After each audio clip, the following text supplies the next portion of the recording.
berkaitan dengan makmum bangun duluan, angkat kepala duluan dibanding imam. Apa hukumnya? Ini banyak terjadi nih. Kalau anak-anak kita maklumi, kadang sudah dewasa, makmum mungkin itu sehari-hari biasa sholatnya cepat, jamaahnya cepat. Suatu saat makmum di tempat lain, ternyata si imam rukuknya lamaan, dia bangun duluan. Apa hukumnya?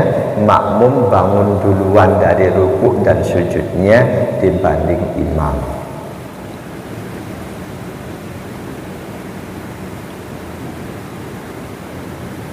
Wa amma man rafa'a ra'sahu qabla al-imam fa innal jumhura yarawna annahu asa'a. Makmum yang bangun duluan, mengangkat kepala duluan dibanding imamnya, baik dalam ruku, mengangkat kepala dari ruku atau dari sujud, mayoritas ulama memandang itu sebagai satu keburukan dalam sholat. Satu keburukan dalam sholat. Walakin sholatuhu jaizatun. Mayoritas ulama berpandangan itu keburukan dalam sholat, tapi sholatnya sah. Sholatnya sah.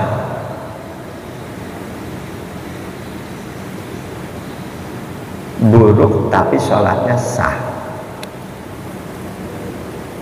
Kalau keburu bangun ternyata imamnya masih lama, apakah lantas makmum balik lagi? Nah, ini makmum yang keburu bangun duluan, apakah balik lagi atau tetap dalam posisinya? Imam masih rukuk, si makmum sudah bangun duluan, sudah i'tidal.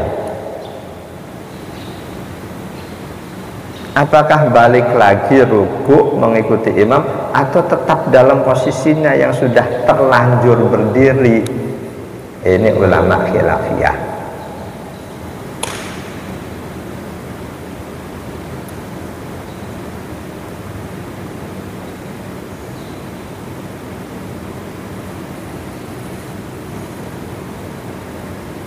Dalam ulama mutaakhirin dari kalangan ulama mazhab Syafi'i, la yu'maru bidzalik wa ma ta'ada batalat sholatuh. Enggak ada perintah untuk balik lagi.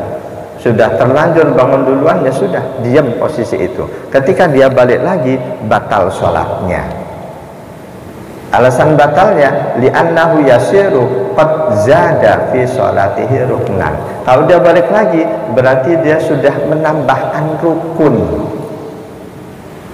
Misal rukuk nih, dia bangun duluan, ternyata imamnya belum bangun, balik lagi rukuk, berarti rukuknya 2 kali.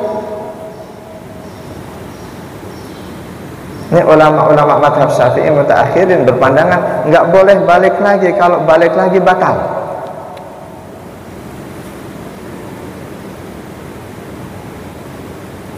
Pandangan Imam Malik dibedakan ketika dia bangun duluan itu sengaja atau lupa, beda itu urusannya. Sengaja atau dia kesaru, misal sedang rukuk, kok si makmum dengar ada suara sami Allah liman hamidah, dia bangun. Nah, imamnya belum bangun, ternyata suara itu dari masjid lain, berarti dia nggak sengaja bangun. Berbeda dengan mereka yang sengaja bangun duluan. Nah, Imam Malik membedakan ketika makmum bangun duluan itu antara sengaja dengan tidak sengaja, itu beda. Kata Imam Malik, anna sunnata fi syahi idza rafa'a ra'sahu qabla imami ay ya'uda. Kalau dia nggak sengaja, balik sunnahnya. Sunnahnya balik buat mereka yang nggak sengaja bangun duluan.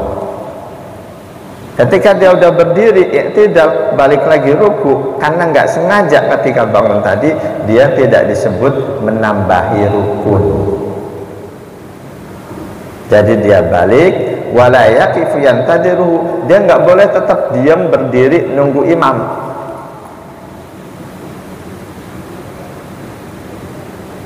Sebaliknya, mereka yang sengaja bangun duluan, nggak boleh balik.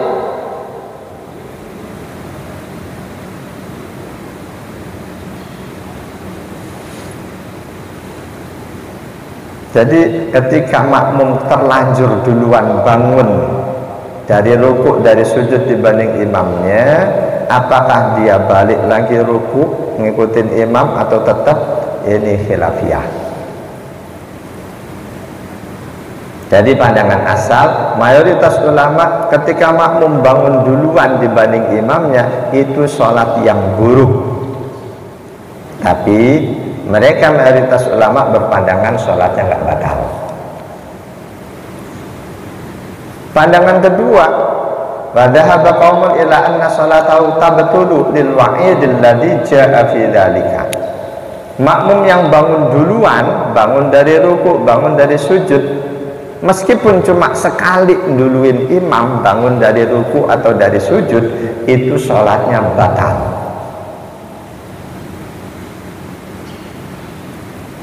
Pandangan kedua bahwa makmum yang i'tidal duluan, bangun dari sujud duluan dibanding imam, sholatnya batal, didasarkan pada hadis ancaman Rasul.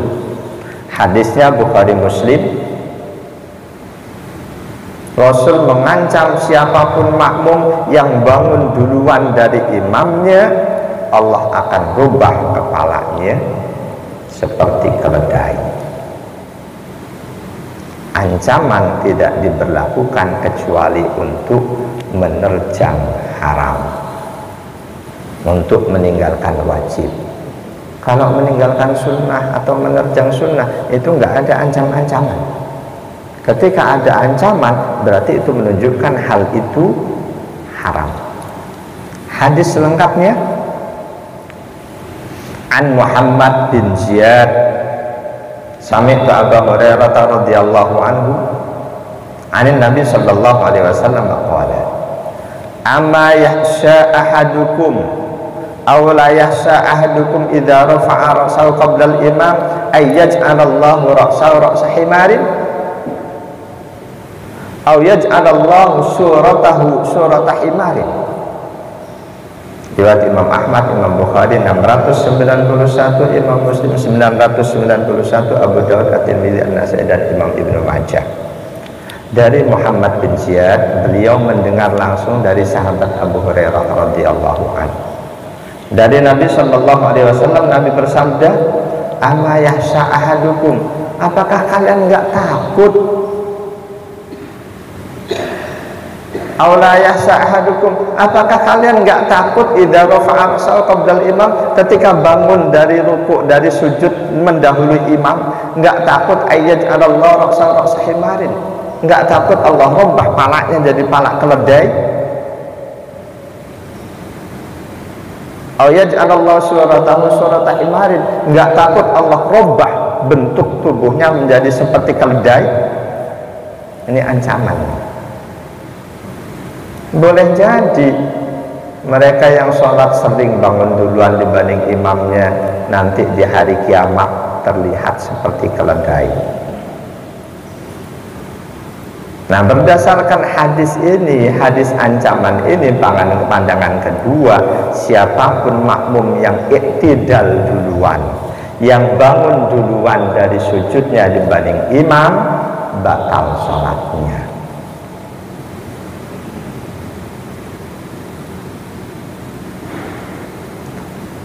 Dalam syarah hadis Fathul Bari, Fathul Bari ada ditulis oleh Ibnu Hajar, ada ditulis oleh Ibnu Rajab. Ini yang versi Ibnu Rajab. Di sana ada penjelasan wa fihi dalilun sharihun ala tahrimi ta'ammudi raf'il ma'mumi ra'sahu qabla al-imam fi ruku'ihi wa sujudihi. Di dalam hadis ini terkandung dalil yang sangat jelas haramnya makmum sengaja mengangkat kepala duluan dibanding imam dari ruku atau dari sujud. Ini dalil yang sangat jelas. Dirubahnya bentuk seseorang seperti binatang, wa huwa min asyaddil uqubat, itu termasuk hukuman yang sangat berat.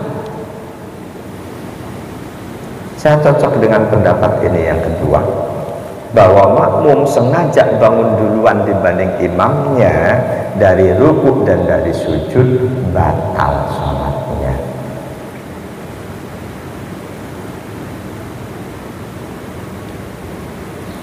Jamaah hadanillahu wa iyyakum ajma'in.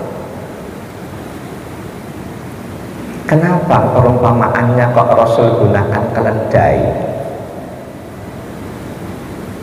Tidak gunakan katakanlah anjing atau monyet, tapi Rasul gunakan perumpamaan dengan keledai.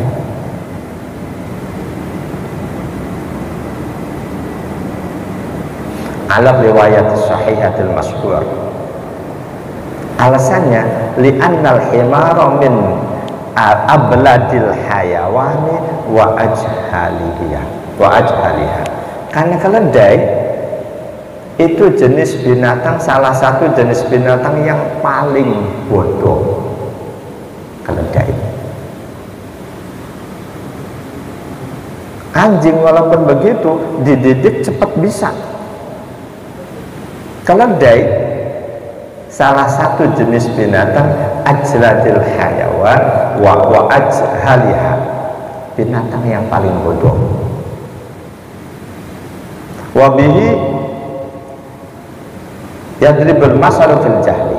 Dengan keledai pula Allah memberikan perumpamaan untuk orang yang bodoh, punya kitab banyak sumber ilmu, tapi dianya kok nggak berilmu karena nggak pernah baca itu kitab.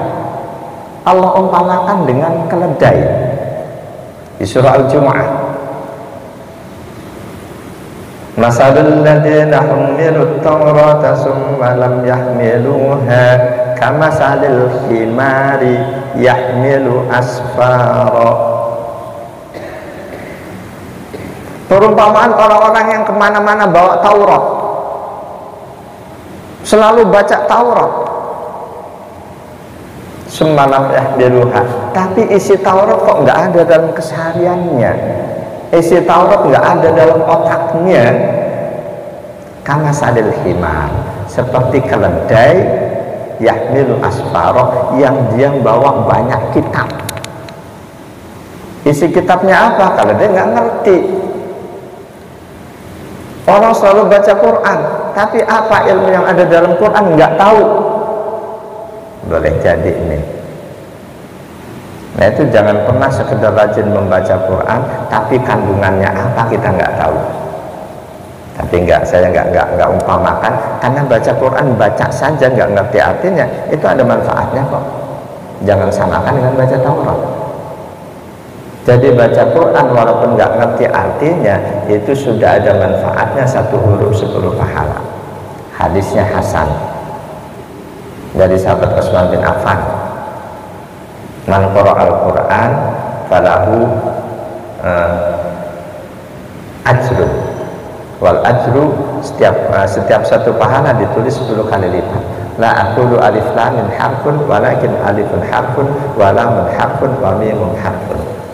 Siapa saja yang baca Al-Quran untuknya 10 pahala. 1 pahala, setiap huruf 1 pahala ditulis 10. Dan aku tidak katakan alif lam mim itu 1 huruf, melainkan alif 1 huruf, lam 1 huruf, mim 1 huruf.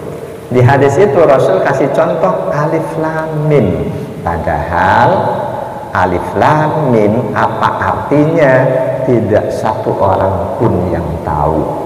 Itu pelajaran bahwa baca Quran meskipun nggak ngerti artinya tetap ada pahalanya. Mengerti artinya, paham kandungan maknanya, itu perintah lain. Al-Quran diturunkan perintahnya untuk dibaca iya, untuk difahami kandungannya iya. Selanjutnya perintah tertinggi untuk diamalkan dalam kehidupan sehari-hari. Wallahu a'lam bishawab. Mungkin ada 1-2 pertanyaan.